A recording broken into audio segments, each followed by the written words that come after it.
तो शुरू करते हैं बिना कोई देरी के। और देख सकते हैं आप लोग, भाई मैं बैठ गया हूँ भैया के ई रिक्शे में और भैया बहुत तेज चला रहे हैं। और धच्चियाँ इतना लग रही हैं इसमें कुछ कहने की नहीं। हम लोगों को जल्दी थी, इस वजह से इसी में बैठ गए। बट इसमें बैठ के अब पछतावा हो रहा है भाई, इसमें क्यों बैठ गए, क्योंकि इतनी धच्चियाँ लग रही हैं जिसका कोई जवाब नहीं है। आप देख सकते हैं। अब धीरे धीरे चल के हम अपनी लोकेशन में पहुंचने ही वाले हैं। थोड़ा सा जाम लग रहा है, इस वजह से हमें थोड़ा डिले हो गया। बट फाइनली हम अपने बस स्टैंड, जहाँ से हमारी फ़्लाइट मिलेगी, देख सकते हैं आप, रेड कलर की फ़्लाइट। ये स्पाइस जेट की फ़्लाइट है, जो कि पहले ज़मीन पे चलती है फिर उड़ जाती है। और ये अंदर का व्यू है इसका, देख सकते हैं। फिर हम दूसरी फ़्लाइट में बैठे हैं, जो कि आप देख सकते हैं। आगरा हम पहुंचने के बाद ये भैया चला रहे हैं इसको बहुत तगड़े तरीके से। एक हाथ उधर पकड़ रखा और धुआंधार भगा रहे थे ये। और देख सकते हैं ये बाजू में हमारी यमुना नदी है, जो कि बहुत ज़्यादा सूखी सूखी हो चुकी है। गर्मी बहुत ज़्यादा है, क्या कर सकते हैं। और इसके करीब चलते चलते हमें बहुत अच्छा तो लग रहा था, क्योंकि बहुत मस्त व्यू, बहुत मस्त था, कुछ भी कहो, मज़ा आ रहा था।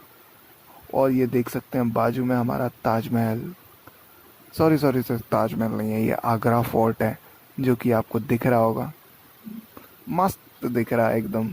इसका भी प्लान है हमारा विज़िट करने का, जो कि हम नेक्स्ट व्लॉग में ज़रूर कैप्चर करेंगे। अगर आप इस ब्लॉग को अच्छे से सपोर्ट करते हैं और इस पे 1000 व्यूज़ लेके आते हैं और 100 लाइक भी दे देते हैं, तो मैं सेकंड ब्लॉग जो होगा वो अपना आगरा फोर्ट का बनाऊंगा। तो आप बने रहिए। और मैं यहाँ से आपको पता है क्या दिखाने की कोशिश कर रहा हूँ, कि यहाँ से हमें ताजमहल दिख रहा है, जो कि आपको शायद वीडियो में ना दिख रहा हो, बट मेरे को यहाँ से दिख रहा है क्लियरली। जो व्यू आ रहा है अभी, आपको ऐसा लग रहा होगा कि बिल्कुल भी धूप नहीं है, बट एक्चुअली में बहुत ज़्यादा धूप थी इस दिन, इतनी गर्मी थी। बट क्या करें, जो प्लान बन गया है तो उस प्लान को तो हमें कैसे भी करके करना है। और हम यहाँ पे उतर गए थे, क्योंकि हमें यहाँ से वेस्ट गेट की तरफ जाना था। तो अब पैसे बचाने के चक्कर में हमने भाई ऑटो नहीं लिया। हमने सोचा इसी बहाने वॉकिंग हो जाएगी और घूमते हुए चले जाएंगे। बट धूप इतनी थी कि हमें नहानी याद आ गई। बट कोई नहीं, इस चीज़ का भी एक अपना मज़ा था। घूमते घूमते ये चीज़ें देख देख के हम लोग जैसे तैसे करके अपनी डेस्टिनेशन पे आगे बढ़ रहे थे। और ये बाजू में इतने अच्छे से गार्डन और साफ़ सफाई का इधर बहुत ज़्यादा ध्यान रखा गया है। देख सकते हैं आप, रोड पे एक कचरा नहीं मिलेगा आपको, क्योंकि भाई ये टूरिस्ट एरिया है, यहाँ पे लोग आते हैं बाहर के। तो यही एरिया अगर सही नहीं लगेगा तो फिर क्या ही इम्पैक्ट पड़ेगा। इस वजह से यहाँ बहुत ज़्यादा ध्यान रखा गया है। देख सकते हैं मैं ही अकेला हूँ जो पैदल चल रहा हूँ। बट भाई व्लॉगिंग में सब कुछ करना पड़ता है इंसान को। तो देख सकते हैं मैं धीरे धीरे अपना बढ़ रहा हूँ। ऑटो वालों ने मुझे बोला था भैया बैठ जाओ बैठ जाओ, बट ये इतना भी दूर नहीं था यहाँ से। वेस्ट गेट करीबन 600 मीटर होगा। फिर भी मेरे को तो आइडिया था, इस वजह से मैंने मना कर दिया उन लोगों को। और मैंने कहा चलो पैदल पैदल चलते हैं आज पहली बार। और ये पिलर खड़े किए गए हैं, ये बहुत ज़्यादा सेक्सी लगते हैं। अगर आप यहाँ से फ़ोटो वगैरह क्लिक करोगे, बहुत तगड़ा फ़ोटो आया है। और धीरे धीरे धीरे धीरे जैसे जैसे गर्मी बढ़ती जा रही थी, मेरी हालत ख़राब हो रही थी भाई, कि ये मैंने क्या डिसीज़न ले लिया। अगर ऐसे हम शाम को भी वॉक करते हुए जाएं तो कोई दिक्कत नहीं है। बट अब धीरे धीरे आके हम जैसे ही नज़दीक आने लगे तो हमें शेड्स भी दिखने लगी, जो हमारे को धूप से बचा रही थी। बट जैसे तैसे करके हम आगे पहुंचते चले गए, पहुंचते पहुंचते पहुंचते अब हमें दिखने लगा कि भाई यहाँ पे सब कुछ है। ये देख सकते हैं, इधर एक रेस्टोरेंट एरिया है। अगर आपको ताजमहल देखने के बाद भूख वगैरह लगे तो आप जा सकते हैं। मैंने यहाँ से टिकट ले ली थी। अब टिकट लेने के बाद मुझे यहाँ से एंटर करना था, अपने आप को सिक्योरिटी चेक कराना था, जिसमें हम अपना पर्स, पर्स के अंदर कोई भी खाने पीने की चीज़ नहीं हो सकती। हम पर्स लेके जा सकते हैं, लेडीज़ अपना पर्स लेके जा सकती हैं, बट उसके अंदर कुछ भी नहीं होना चाहिए। बस थोड़ी बहुत नीड्स की चीज़ होनी चाहिए, जो कि आप लेके अंदर एंटर करो, कोई दिक्कत नहीं है। मैं एंटर किया। ये टोपी वाले भाई बड़े टशन में मेरे आगे चल रहे थे, क्योंकि इन्हें पता चल गया था मैं व्लॉग बना रहा हूँ।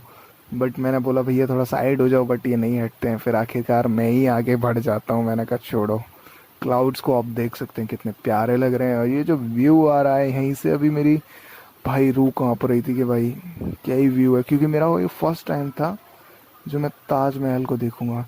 तो मेरे अंदर एक्साइटमेंट बहुत ज़्यादा थी, क्योंकि मैं आज तक एक बार बचपन में गया था अपने टूर जब गया था, बट उसमें भी ये बंद हो गया था, तो इस वजह से हम लोग जा नहीं पाए। ये दीदी देखिए फ़ोटो खिंचा रही है यहाँ पे क्योंकि इससे पहले मैंने फ़ोटो खिंचाया था, तो इन लोगों ने मेरा फ़ोटो कॉपी करके मेरी जगह लोकेशन पे लेके फ़ोटो खींचने लगे। बट कोई नहीं, यहाँ पे कोई ना कोई एक दूसरे की कॉपी करता है। ऐसे ही इंसान एक दूसरे से सीखता है तभी आगे बढ़ता है। चलो कोई नहीं, जैसे तैसे करके धूप का प्रकोप झेल झाल के हम ताजमहल का जो एंटर गेट है, जिसमें से हम एंटर होंगे और हमें प्यारा ताजमहल दिखेगा, हम उसके नज़दीक पहुंच गए थे। और ये जो इसका सामने आपको ये वाइट कलर के छोटे छोटे छोटे ऊपर सबसे ऊपर दिख रहे होंगे, ये 22 हैं। ये 22 इसलिए हैं क्योंकि इसे बनने में पूरे पूरे ताजमहल को बनने में 22 साल लगे थे। और इस गेट की एक ख़ास बात है, जैसे जैसे आप जाते जाएंगे आपको लगेगा ताजमहल आपके पास है, बट जैसे जैसे आप अंदर और चलते चले जाएंगे आपको लगेगा ताजमहल कितना दूर होता जा रहा है। तो इसके जो आर्किटेक्चर थे, सोच सकते हो आप उस टाइम के इंजीनियर्स कितने सुपर्ब दिमाग था, बिना कोई कंक्रीट स्ट्रक्चर के उन्होंने इतना प्यारा ताजमहल खड़ा कर दिया। भाई इन लोगों को सैल्यूट था। ऐसा इंजीनियर आज की डेट में मुश्किल ही मिलेगा। ये देखिए कुछ फॉरेनर्स भी हैं और भी दिखते हैं वीडियो में, आप देखिएगा। बट ये लोग भी भाई जो फैन है ताज के, वाह भाई देख रहे हो यहीं से कितना प्यारा लग रहा है। आपको इसके डिफरेंट डिफरेंट शेड्स दिखेंगे वीडियो में, शायद आगे आप देखोगे ना, इस ब्लॉग में बने रहोगे तो आपको डिफरेंट डिफरेंट शेड दिखेंगे। हर एंगल से एक अलग ताज जो अपना अलग कलर निकाल रहा होगा वो आपको क्लियरली दिखेगा इसमें। मेरे साथ एक बहुत अनोखी चीज़ हो रही थी, गर्मी इतनी ज़्यादा, मुझे तो लग रहा मैं यहाँ बेहोश ना हो जाऊँ। बट कोई नहीं, चल रहा था जो भी है जैसे भी। बट मैं कोशिश अपना कर रहा था, क्योंकि अब हमने टाइम ऐसा सेलेक्ट किया है तो भाई सारी चीज़ झेलनी पड़ेगी। जो भी हो रहा है वो होगा ही, ठीक है। मैंने ये कि ऐसा व्यू लिया था, ये जिसमें आप देख सकते हैं मैं बैठा हुआ हूँ, पीछे हमारा एंट्रेंस गेट है, उधर साइड हमारा ताजमहल है। ये वॉकिंग रास्ता है जहाँ से आप अच्छे से घूमते घूमते घूमते घूमते पूरा ये बाग वगैरह बगीचे वगैरह बना रखे हैं, जिससे कि आप अच्छे से घूमते घूमते जा सकते हैं। और ये बहुत अच्छा सहारा दे रहे थे हमें धूप से बचने के लिए, तो मैंने तो डिसाइड किया भाई मैं तो इधर ही चलूँगा। और ऐसा नहीं है कि भाई इतना गर्मी थी, फिर भी लोगों को अच्छी खासी भीड़ थी मेरे हिसाब से तो। और अगर आप फर्स्ट टाइम आ रहे हैं तो कोशिश करिए अपने पैसे को बचाने की। मैं तो आपको यही एडवाइस करूँगा, आप आइए, 50 रुपीज़ की बाहर से टिकट लीजिए। 50 रुपीज़ में आप देख सक रहे हैं पूरा। ये ताजमहल के ऊपर नहीं जा सकते, बट ताजमहल के पीछे साइड में सब जगह जा सकते हो 50 रुपीज़ में। अगर आपको ताजमहल के इनसाइड अंदर जाना है तो आपको 200 की टिकट लेनी पड़ती है, वो भी मैं लोकेशन दिखाऊंगा वो कहाँ से मिलती है, ठीक है। बट मेरा ये तो यही मानना है कि पहले आप आइए, आप एडवांस में ही सब कुछ बुकिंग वगैरह मत करा लीजिए, क्योंकि यहाँ पे ज़्यादा कोई ऐसे गाइड वगैरह ये मिस गाइड करते हैं कि आपको भीड़ होगी, ये होगा वो होगा, आपको टाइम लग जाएगा, ये कर जाएगा। क्योंकि उन लोगों को तो भाई अपना काम करना है, तो वो तो कुछ भी बोलेंगे। तो आप पहले आइए, 50 रुपीज़ की टिकट लीजिए, कोई टाइम नहीं लगता है, 50 रुपीज़ की बाहर से टिकट मिलती है, लेके चेक इन करा के अंदर घुसिए। जब आपको अगर घूमते घूमते आपको लगे कि हाँ अभी मेरे अंदर शक्ति है, मैं अंदर जाके इसमें पूरा देख सकता हूँ, तो आप ताजमहल की 200 रुपीज़ की टिकट लीजिएगा। फिर आप अंदर विज़िट करिए। देख सकते हैं आप ऊपर ये लोग भी, ये 50 में ही घूम रहे हैं सब लोग अभी भी। इसके ऊपर जो बना हुआ है वहाँ के 200 रुपीज़ है। तो आप कोशिश करिए थोड़ा अपना कॉमन सेंस लगा के चीज़ों को, तो क्यों खर्च करना जब सारी चीज़ें 50 रुपीज़ में मिल ही रही हैं ऑलमोस्ट। बस अंदर ही तो नहीं मिल रहा है, वो आप अपने हिसाब से सोचिए कि आपको करना क्या है। अगर आपके पास एनर्जी बच रही है तो आप बिल्कुल घूमिए, क्योंकि एंड तक ऐसा माहौल बन जाता है कि आप एकदम हार मान जाते हो, भाई अब मेरे से नहीं होगा, अब इससे आगे मैं नहीं बढ़ सकता हूँ। तो आप देखिए, ये अंकल जी, आपको मैं एक अंकल जी से दिखाऊंगा, देखिए वो क्या कर रहे हैं। एक फॉरेनर आदमी है, ये देखिए जो मुस्लिम अंकल हैं, ये फॉरेनर लड़के के चश्मे से फ़ोटो खींच रहे हैं, ताज की। और ये लड़की पता नहीं थक गई थी बेचारी तो बैठ गई है। तो ये भी एक फॉरेनर है। तो ये अंकल इनके गाइड थे। ये वाला जो टिकट काउंटर है, आपको यहाँ से 200 रुपीज़ की टिकट लेनी है, फिर सामने जाके चेक इन करना है, फिर वो लोग आपके सब चीज़ ले लेंगे। आपके शूज़ में आपको वो डालना पड़ेगा, शूज़ कवर जो होता है वो आपको पहन के जब अंदर जाने दिया जाएगा। तो बहुत सारी चीज़ें हैं, उनका आपको ध्यान रखना पड़ता है। क्योंकि भाई देख सकते हैं, ताज भाई इतने सालों से गवर्नमेंट इसको हैंडल कर रही है, तो गवर्नमेंट नहीं चाहती इस पे कोई भी दाग धब्बा आए, फिर भी चीज़ें कोशिश हो रही हैं। बट ये आप देख सकते हैं ताजमहल के पीछे यमुना नदी जा रही है, तो आप देख सकते हैं। और इधर से जो कलर है इसका थोड़ा डिफरेंट लगेगा आपको, क्योंकि जो सन की लाइट है ना डायरेक्ट इसके ऊपर आ रही है। बट इसके जो पिलर्स हैं आपके ये खड़े हुए हैं साइड्स में, आपको एक ही साइड से ऐसा लगेगा ये सब आगे पीछे साइड में है थोड़ा। बट जो इसकी आर्किटेक्चर ही की गई है बहुत ज़्यादा सोच समझ के की गई है। एक एक चीज़ पे बहुत ज़्यादा बारीकी से ध्यान दिया गया है कि इसको कैसे डिज़ाइन करना है, कैसा इसको इम्पैक्ट देना है, कैसा ये दिखना चाहिए। और जो कि शाहजहां ने अपने वाइफ के याद में इसको बनवाया था। लोग बोलते हैं कि भाई शाहजहां की तो बहुत सारी बीवी थी, तो ये ट्रू लव थोड़ी हुआ। बट आप यकीन नहीं मानोगे, ये ट्रू लव ही था।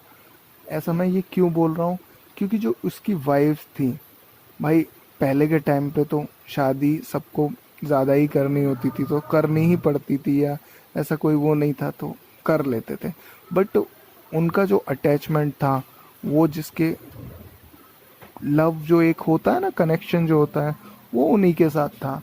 तो वो कनेक्शन, तो आप सोच सकते हो जब मुमताज़ के 14 बच्चे थे, 14 में बच्चे पे वो उनकी डेथ हो गई थी। तो आप सोच सकते हैं 14 बच्चे, प्यार है तभी तो 14 बच्चे हो गए। तो ये सारी चीज़ें हैं। तो आप फैक्टों पर देखिए करिए, उस हिसाब से चीज़ों को समझें, फिर बोलें किसी चीज़ के ऊपर। बट किसी ने किसी की याद में ये चीज़ बनाई है भाई, उसको भी हमें अप्रिशिएट करना चाहिए। बट व्यू बहुत अच्छा है, जो भी कहो। जो इसमें 22 साल इन्वेस्ट हुए हैं, इतना पैसा इन्वेस्ट हुआ है, शाहजहां ने सारी अपनी संपत्ति सारा चीज़ें इसमें लगा दी। उसके बाद उनके साथ क्या होता है, उनके ही बेटे ने उनको कैद कर दिया था। और कैद कर दिया था आगरा फोर्ट में। आगरा फोर्ट में बस उनको इतनी रियायत दी गई थी, वहाँ पे एक जंगला था जहाँ से वो ताजमहल दिखता था। तो वो 8 साल उन्होंने उसी में आगरा फोर्ट में जैसे तैसे करके काटा अपना टाइम। फिर उसके बाद उनकी एक दिन डेथ हो गई थी। डेथ होने के बाद उनको भी यहीं आना था, आखिरकार मुमताज़ का ही होना था। और उनको भी उनकी समाधि भी यहीं पे दी गई थी। और जो आप इंटरेस्टिंग बात बताता हूँ, एक इंटरेस्टिंग बात ये है कि जो मुमताज़ थी उनका नाम था मुमताज़ महल। और ताजमहल का नाम इसलिए ताजमहल रखा गया क्योंकि मुमताज़ महल, वो ताज उनको दिया गया, इसीलिए ताजमहल इसको बोला जाता है। ये आप देख सकते हैं, मैं बाहर जा रहा हूँ, मैं बहुत थक गया था तो मैं यहाँ से इन लोगों के साथ ही निकल लिया। और इधर से आपको सब कुछ अंदर मिल जाता है, पानी की व्यवस्था सब कुछ है।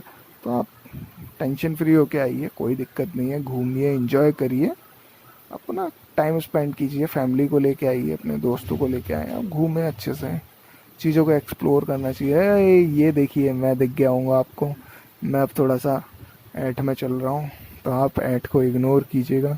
मैं आपको वो तुम्बर के बारे में कुछ बता रहा हूँ देख सकते हैं चलने का स्टाइल, देख सकते हैं तो अब मैं बता रहा हूँ, उधर एक उस पे पत्थर पे सब कुछ लिखा हुआ है, ये कैसे डिज़ाइन हुआ, कितने आर्किटेक्चर लगे थे, कौन से मुगल ने, ये सारी चीज़ें इस पे। तो ये आपको डिज़ाइन क्लियरली इसके बारे में सब कुछ बताया गया है। तो आप देखें, ये देखिए, आप पढ़ सकते हैं क्लियरली। अब इसके बाद हम चलते हैं आगे की साइड, जो कि देख सकते हैं आगे की साइड हम चलते हैं। इधर पुलिस सिक्योरिटी काफ़ी एक्टिव रहती है, बट मैंने तो पुलिस नहीं, फौजी अंकल को सोते हुए देख लिया, बट मुझे लगा वो कुछ बोलना दे, बट मैं फिर भी आपको दिखाता हूँ। हल्का सा आपको दिखेंगे शायद, देखिए पीछे ही बैठे हुए हैं, वो सो रहे हैं मस्त अपना, उन्हें कोई मतलब ही नहीं है भाई। भाई थक जाते हैं, इंसान है वो लोग भी, बट कोई नहीं।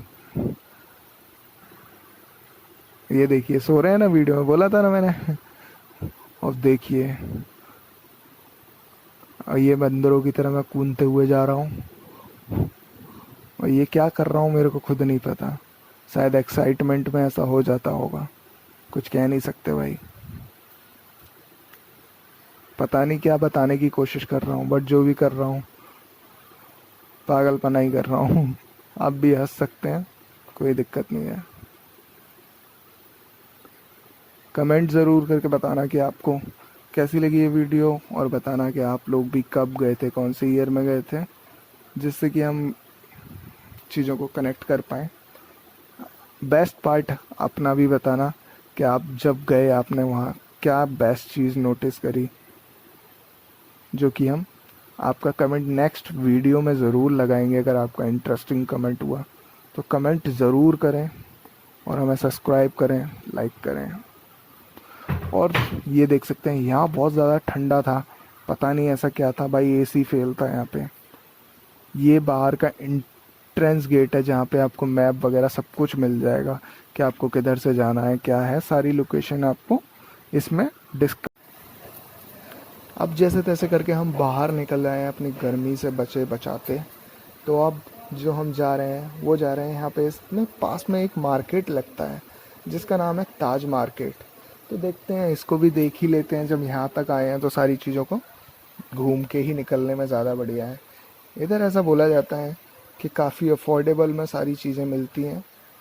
तो मैं आपको आगे बताता हूँ मेरा एक्सपीरियंस कैसा रहा है यहाँ पे। काफ़ी लोग, जो लोग आपको ऐसे ज़बरदस्ती बुलाते हैं तो समझ जाओ वहाँ चूना आपको लगेगा ही। तो यहाँ सारे लोग इसी तरीके के बैठे हुए थे, भाई आ जाओ आ जाओ आ जाओ आ जाओ, ऐसे कर रहे थे। बट मैंने इग्नोर किया, क्योंकि मेरे को एक्सप्लोर करना था और देखना था, और उसमें से एक परफेक्ट जगह लेके जाना था। देखो बुला रहे हैं ना, बुला रहे हैं, तो इन सब चीज़ों पे आप अवॉइड करें कि ऐसी जगह कभी ना जाएं, क्योंकि ये लोग आपको सस्ते लेके घुसेड़ तो देंगे, मगर उसके बाद आपका अच्छे से बिल बना देंगे, तो आप फिर वहाँ से मना भी नहीं कर पाओगे। कोशिश करिए ऐसी चीज़ों से बचें। और जो चीज़ें चीप होती हैं वो सच में ख़राब भी होती ही हैं, इतनी जल्दी ख़राब होती हैं। तो चीज़ों को थोड़ा समझिएगा। मेरे को यहाँ पे थोड़ा मेरी वीडियो क्वालिटी ख़राब हो सकती है, तो आप उसको थोड़ा इग्नोर करना, क्योंकि मेरे जो आईफोन की बैटरी थी वो ख़त्म हो गई थी। तो मैंने सोचा इससे शूट कर लेते हैं, जिससे कि आपको मैं पूरी चीज़ें क्लैरिफाई कर सकूँ कि चीज़ें कहाँ से आप कहाँ पे। यहाँ पे आपको शूज़ लेडीज़ के वो काफ़ी अफोर्डेबल रेट में मिल जाएंगे, जो कि आपके सिर्फ एक ही दिन चलेंगे, वो एक अलग बात है, बट सस्ता है ये मार्केट। देखिए आपको लिख रहा होगा यहाँ पे 100 रुपीज़ की जूतियाँ लेडीज़ की, तो आप ले सकते हैं, क्योंकि आगरा एक भाई मैन्युफैक्चर है शूज़ का, हाईली मैन्युफैक्चर होते हैं यहाँ पे शूज़, हर तरह के शूज़। पेठा यहाँ का बहुत फेमस है, आपको यहाँ पे हर जगह पेठा पेठा दिखेगा। 50 रुपये किलो, 50 रुपये किलो, कहीं 200 रुपये किलो मिल रहा है, कहीं 300 मिल रहा है। इस गली में मैं 50 60 70, 50 60 70 यही देख रहा हूँ। तो चीज़ें आपको खुद समझ में आएंगी जब आप जैसे जैसे घूमेंगे ना। तो आप ऐसे नहीं है किसी की बातों में सुन के आप चीज़ों को डिसाइड करें, आप खुद घूमें, देखें सारी चीज़ों को। जब तक खुद को ट्रस्ट ना हो उस चीज़ पे बिलीव ना करें, क्योंकि हर इंसान आपको कहीं ना कहीं फंसाने के लिए बैठा हुआ है। तो आप कोशिश करें सारी चीज़ों को, आप जो भी लें एक बेस्ट शॉप से लें भैया, क्योंकि खाने पीने की चीज़ में कोई आप सस्ता महंगा नहीं देख सकते। क्वालिटी बहुत ज़्यादा ज़रूरी है। अभी आप यहाँ से 50 रुपये का पेठा ले लें, पता नहीं कैसे ये लोग बनाते हों, सस्ता करने के चक्कर में कैसे कैसे बना रहे हों। तो चीज़ों को ध्यान दें। मैंने तो ऐसा कुछ नहीं लिया, मैंने एक प्यारी सी एक लस्सी ले ली हल्दीराम की, और जो कि आप देखोगे वीडियो में। इधर इनके पास टोपी वगैरह सब कुछ रखी हुई थी, मैं सोच रहा था एक टोपी ले लूँ, बट फिर वो अजीब लगता, फिर मैंने जल्दी से पी के मैं यहाँ से निकल लिया। अब धीरे धीरे हम लोगों को जाना था भाई बाहर की साइड निकलते हुए। घूमते घूमते हम लोग बाहर की साइड निकल रहे हैं, जहाँ से हमें ऑटो या रिक्शा वगैरह कुछ तो मिलेगा। वो ऑटो या रिक्शा लेके हमें जाना है आगरा कैंट, क्योंकि हमारी शाम को जो 7 बजे की ट्रेन है। तो ट्रेन से अब हम नेक्स्ट लोकेशन पे जाना है, तो इस वजह से हम आगरा कैंट जा रहे थे। और हम लेट भी हो रहे थे, क्योंकि हमने काफ़ी टाइम इसमें ताजमहल में एक्सप्लोर किया था। तो ये वाली जो गोल्फ वाली ये होती है रिक्शा, आप इनमें भी बैठ सकते हैं, जो कि आपको टिकट सामने से ही मिल जाती है। ये लोग भी आपको मेन रोड तक छोड़ देते हैं, तो आप इनका भी टिकट लेके जल्दी से इनसे भी जा सकते हैं। बट आगे थोड़ा और आगे चलोगे ना आप, तो वहाँ पे प्राइवेट ऑटो रिक्शा ये सब भी चलते हैं। 10-10 रुपीज़ में वो आपको मीना बाज़ार से आगे छोड़ देते हैं। तो कोई आपको बेवकूफ़ बनाने की सोचे तो मत बनना, क्योंकि यहाँ से आप ताजमहल के वेस्ट गेट से बैठोगे, आपको मीना बाज़ार से आगे तक के आगे ले चौराहे तक के 10 रुपये होते हैं आपके। तो आप 10 रुपये दो और मज़े से जाओ, फालतू पैसा खर्चा ना करें, क्योंकि आज की डेट में सबको सब पता है। अगर आप फिर भी बेवकूफ़ बन जाएंगे तो फिर तो कोई बात नहीं, कभी कभार तो हो जाता है, वो एक अलग बात है। हमारे साथ भी होता है, मेरे साथ भी होता है, आप सबके साथ हो जाता है, बट कोई नहीं, सीखने से ही सारी चीज़ें होती हैं। अब मैं धीरे धीरे करके मेन रोड पे आ गया, टिर्री ले ली मैंने। भाई नसीब ही ख़राब है, सुबह से बस टिर्री ही मिल रही है, इसमें भी धच्चियों का सामना करना पड़ा, ऊपर से इतनी गर्मी थी, फिर भाई इसकी धच्चियाँ सहन करनी पड़ रही हैं। बट कोई नहीं, लाइफ होती है स्ट्रगल के लिए। ये भाई साहब ने रोक दिया है, पता नहीं चला ही नहीं रहे हैं। अब चलाने लगे तो ऐसे भगा रहे हैं, ना तो धच्ची देखते हैं ना कुछ देखते हैं, भगाते रहते हैं। क्योंकि इन्हें आगे तो इन लोगों को धच्ची नहीं लगती है, पीछे वाले को पूछो क्या होता है। बट छोड़ो भैया, क्या कर सकते हैं, अब खुद की किस्मत खराब हो तो ऐसा ही होता है। अब धीरे धीरे मैं आपको यहाँ पे भी दिखाऊंगा कैसा व्यू रहता है। आगरा जो है बहुत ही ब्यूटीफुल प्लेस है, मेरे हिसाब से हर किसी को आना चाहिए, एक बार विज़िट करना चाहिए। आगरा के लोग बहुत अच्छे हैं, बहुत स्वीट हैं। ये देख सकते हैं कितनी अच्छी मूर्ति बना रखी है। ये हर चौराहे पे आपको ज़रूर दिखेगी एक ऐसी स्टैचू। ये मैं और मेरी सिस्टर, देख सकते हैं आप। कोई नहीं भाई, बहुत ज़्यादा थक के हालत ख़राब हो चुकी है। ये आर्मी का कुछ तो है, बेस कैंप है, पता नहीं क्या है, बट है। मैंने सोचा ये सब भी आपको दिखा लूँ कि कैसे रास्ते हैं यहाँ के। मज़ा आ रहा था भाई, कुछ भी कहो। इतना थकावट हो गई थी, फिर भी मन नहीं भर रहा था कि हाँ भाई यहाँ से जाया जाए, क्योंकि ये लोकेशन ही इतनी बेस्ट है। मेरा दिल खुश हो गया है यहाँ पे आके। नेक्स्ट ब्लॉग में मैं ज़रूर कोशिश करूँगा कि अगला नेक्स्ट ब्लॉग हो। अपना प्लान बहुत ज़्यादा है, बट देखते हैं कब तक कवर होता है, क्योंकि सारी चीज़ें मैनेज करनी पड़ती है भाई। पढ़ाई भी है, बिजनेस भी है, अपना यूट्यूब भी है, और थोड़ा घर के काम धाम भी रहते हैं, तो उस चक्कर में डिले होते रहते हैं प्रोग्राम। पूरी तरह से टाइम नहीं दे पा रहे हैं, क्योंकि अभी खुद भी मैं इतना फाइनेंशियली स्ट्रांग नहीं हूँ। तो आप सपोर्ट ही नहीं कर रहे हो भाई, कैसे चीज़ों पे फोकस होगा। बट कोई नहीं, एक ना एक दिन ज़रूर होगा। मिलते हैं चलो नेक्स्ट ब्लॉग में। कोशिश करता हूँ इससे अच्छा ब्लॉग बनाने की। आप लोग सपोर्ट करेंगे तो ये भी पॉसिबल होगा। अगर आपने सब्सक्राइब नहीं किया है तो प्लीज़ सब्सक्राइब कर लें। एम है 1000 व्यूज़ का और 100 लाइक्स का। कंप्लीट कर दीजिए, नेक्स्ट ब्लॉग आगरा पे ही आएगा।